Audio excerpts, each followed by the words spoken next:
Ina, natsabana na! Oo, aking anak.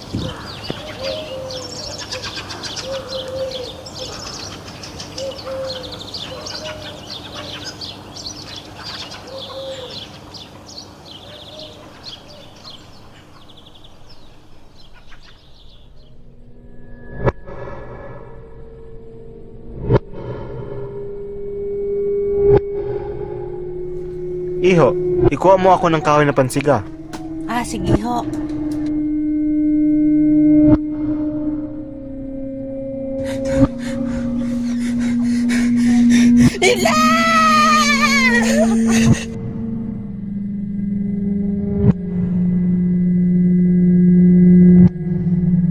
Umalis ka na sa lugar na ito.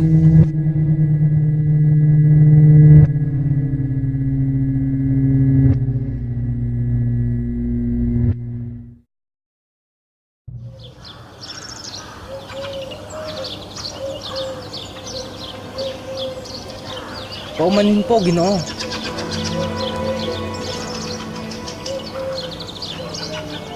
Ano ang may paglilingkod ko sa iyo, Iho? Paano mo natunto ng aking tahanan? Ako'y nagtanong-tanong, senyor. Kung ganun, maaari ko bang malaman kung ano ang sadya mo? Ako'y sinadya mo pang ipagtanong-tanong? Base sa obserbasyon ko'y galing ka pa sa malayong lugar. Ibig ko sanang ako'y inyong kupkupin. Maging isang utusan na walang bayad ay lubod kong tatanggapin.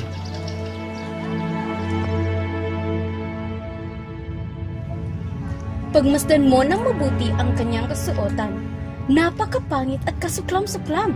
Lubhang napakalayo sa ganda ng sa atin. Pinapag-aralan kasi siya ng kanyang amo.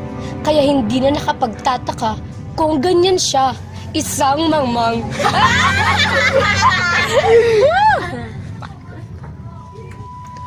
Bibigyan na parangal ang panapakita ang angking karunungan sa taong ito. Ating tawagin si Basilio.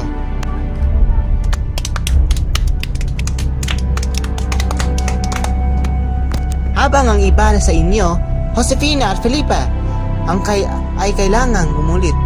Ha? Ano?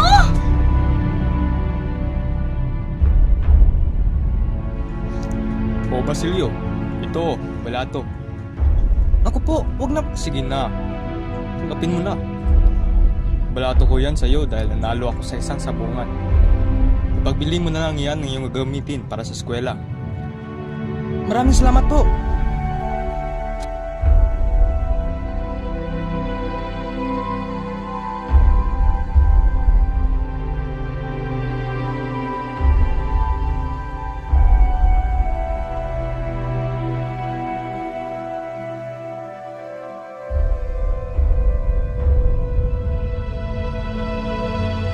Iyo, ano bang kukunin mong kurso? Gusto ko ba sana magmedisina? Ngunit, ang ibig ko sana para sa iyo ay ang abugasya. Sana'y payagan niyo po ako sa medisina. Dahil lahat po ng pagsisikap ko ay para po talaga sa kursong iyon. Bale, medisina kung medisina. Ngunit, sana'y sa Ateneo na lang. Kung magdo-doktor ka, ay maaari ka makakuha ng lason na magagamit at mailalagay sa tayo na kinuha. Dahil ang lason na iyon ay makukuha sa pag-oopera ng bangkay ng isang ichik na namatay sa sipilis.